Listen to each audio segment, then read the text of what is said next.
Top or drop? Dior Sauvage Elixir. Is it still worth it in 2025? Let's find out. Now, this fragrance was launched in 2021, and when it came out, it was a trendsetter. It is the reason why so many fragrances nowadays come out with the Elixir name. Honestly, this is a top 5 bottle in our collection. It is very nice. It has a deep blue coloration to it. It has this debossed plaque on the front. Gives it a very nice look. Magnetic cap. Amazing atomizer. Let's check it out.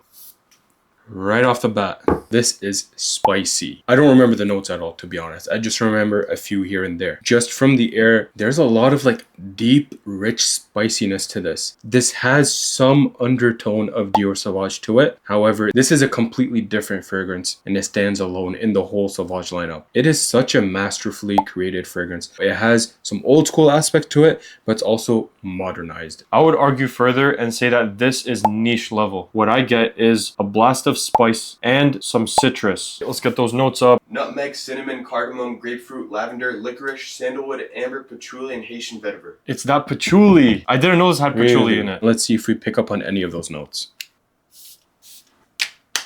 It's pumping. I'll tell you what I do pick up on. I definitely get lavender. I get a hint of cardamom. It adds to the spiciness. No, take cardamom and break it down. It becomes fragrant. Yeah, I'm getting that cardamom. Grapefruit, that's where I get that citrus from. That licorice note adds such a magical touch to this fragrance. I'm surprised that there's vetiver in this, and I'm not the biggest vetiver enjoyer that's out there, and I can't really detect it here. As for projection, longevity, sillage, you do not need to worry with this guy. This stuff is nuclear. Usually I'm an advocate for applying fragrance generously. This is not that fragrance. Now retail, this goes for around $330. However, these are readily available on discounters and you can find them for much cheaper than that. We got this back about 3 years ago. This was one of the first big fragrance purchases I made back in the day when I started my collection off. And it's kind of what got me into fragrances. I know Latafa Assad is very popular. We did have that in our collection for a bit, but it cannot beat Sauvage Elixir. I feel like this is one of those fragrances that is actually worth getting, the actual fragrance instead of the dupe. Now, I know everyone's financial circumstance doesn't allow that. However, if you can, try to get the real thing. Top or drop? Is this still worth it in 2025? I give it a top. It still does an excellent job. I'm gonna put this at a 9.3. I give this a top. This fragrance is still unique. I'm gonna give it a 9.3. Copycat.